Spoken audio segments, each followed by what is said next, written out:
In this video, I'm going to explain 3 mistakes that university students make after graduation. 3 mistakes. And hopefully you guys can add more mistakes in the comment section so I can learn to keep watching. Number 1, moving out of your parents' house. Now this one can be a little bit circumstantial. It depends on what kind of family you come from, right? If you absolutely need to leave your parents' house, let's say because they want you to leave, if you need to leave, the point is if you absolutely need to leave, then that's fine, right? It's okay. But if you don't have to leave, like your parents welcome you staying, they're not chasing you away, they're not pushing you, you understand? Then after they talk, once you find a place for yourself because you just graduated university, then do not move out. If you don't have a great job, not a good job, I mean great, when I say great, I mean like 350, 400k a month job, right? Which is almost impossible to find if you just graduated. If you don't have that kind of job or that kind of business, please don't move out of your parents. I'm begging you, please, right? I'm begging, don't just stay. Obviously, there's the peer pressure of if you're still living with your parents, you never mature, you still be picking, or to mature, you guys come up for your popsy house, that kind of thing. It is not true. It's not true. It's the most untrue thing I've ever heard for so many reasons. For example, if you just graduated, right, and you have something doing, let's say it's just a job or a business, and your parents let you stay in their house, right, and you can do that job or that business from their house, then don't leave, because the money you're going to earn from that your job or your business that you can possibly invest, right, you end up investing it in your house and in your living if you leave that house. If you stay in your parents' house, right, and you have a job, you have a business, every money you're getting, you're not seeing the entire pocket. Obviously, spending a little bit, but you're not paying rent. You're probably not buying that much food if you're even buying food in the first place. You understand? So, in the big picture, people might look at you as this one as still small girl or as still small boy, right? But in your head, you know what you're doing. You're saving money. You're not just saving money. You're probably investing the money, whether you're investing into businesses or even if you just fix deposit accounts, you're investing that money, right? In the eyes of everybody, you still be small picking, but in your eyes, you know what you need to do. Do you get what I'm saying? If you don't absolutely need to leave your parents' house, then don't leave. Don't. You can. The first 1 year, the first 2 years, even 3 years safe after graduation, if you stay in your parents' house, you're hustling or you have a job, in 3 years, you will thank yourself. And the people who might be making noise, whether they're your close friends or online trolls, they are making noise saying why you go see they stay your P-man house or your mom's house, why you go stay, you understand? They are the ones that are suffering. They are the ones that will lose, and you will laugh at them in the next 3-4 years. When you have stabilized your life, you move out, you can comfortably have your own house. There are a lot of people who you see, maybe your friends or maybe just online, who have their own apartments, right? And they look amazing online, they look glamorous when you talk to them. But there are so many stories that you're not hearing, that they're not telling you. They won't tell you about the money they have to borrow to pay for their rent or for their upkeep. They won't tell you that, you understand? They won't tell you how many roommates they have. You get? They won't tell you how many roommates they have. There are people who do turn by turn in room, just to put up a front, just to look good and to look comfortable. You get? So if you don't absolutely need to leave, and I mean absolutely, don't leave.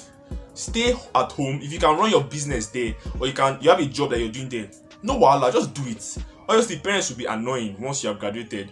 Like everything they do begins to annoy you, and everything you do begins to annoy them. But the 2 years or the 1.5 years you're going to spend with them will be worth it, because the money that you save and invest will help you eventually. Number 2, getting married immediately. Marriage is, man, it scares me. It does. It scares me, and I feel like nowadays we underrate marriage. You understand? It is so, for both a man and a woman. I don't care if you're a woman. Some people feel like if you're a girl, you can just go out there and get married quickly and all that. But I feel like even for girls too, I don't think getting married immediately you finish school is the best idea.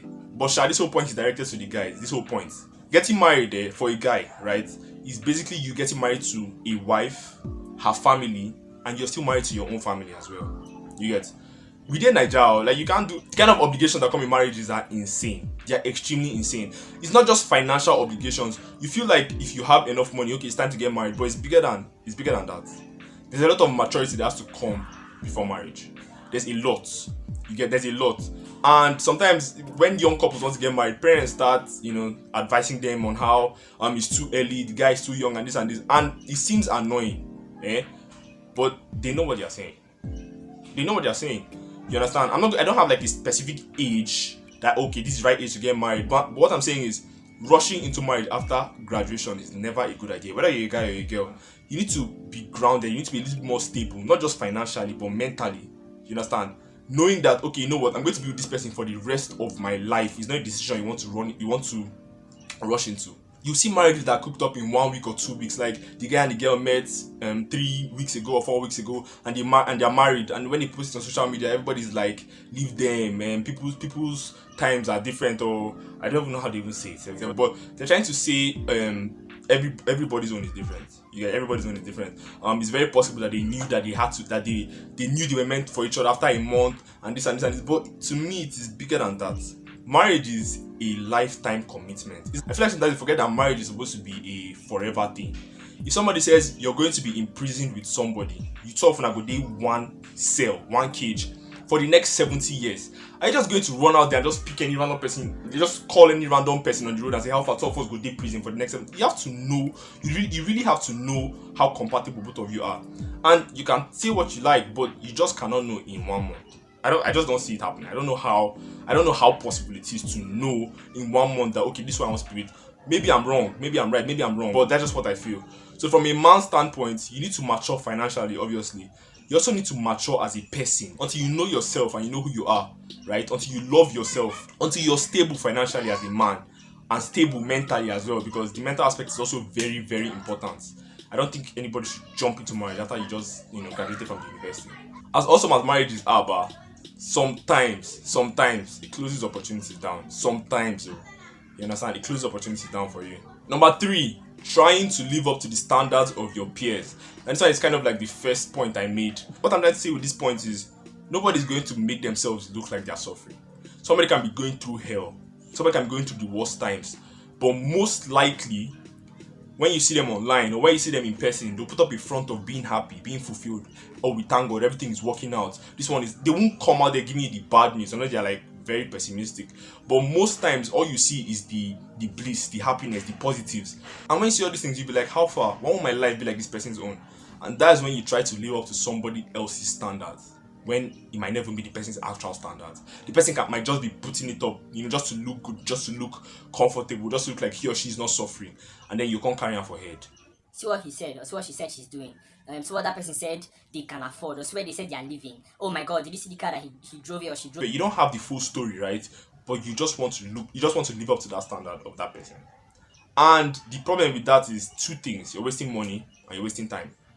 Money you can use to actually better yourself, you throw it and you use and buy. You just buy something very useless, right? That you don't necessarily need, but you need to fulfill that. I must be on the same level as this my friend, Abby, because 2 of you grew up together, so you must be on that person's level. Everybody's going to try to look good, even when they're going through hard times. If you check Twitter, if you look at Twitter comment sections, everybody's laughing, right? Like even when the post is not funny, people are laughing, people are making jokes, writing absolute nonsense. But the thing is, behind those laughing emojis you're seeing all over the web, there are so many sad, confused, frustrated people. So many. Honestly, so many. The only way you can be happy in this life, right, is if you write your own story. Write your story and ignore the noise you're seeing online. If this video made any sense, please click on the like button. If you have not subscribed, hit subscribe. And you know how many videos are on YouTube. If you want to see my videos, also hit the bell icon so you get notified whenever I post a new video. It could be.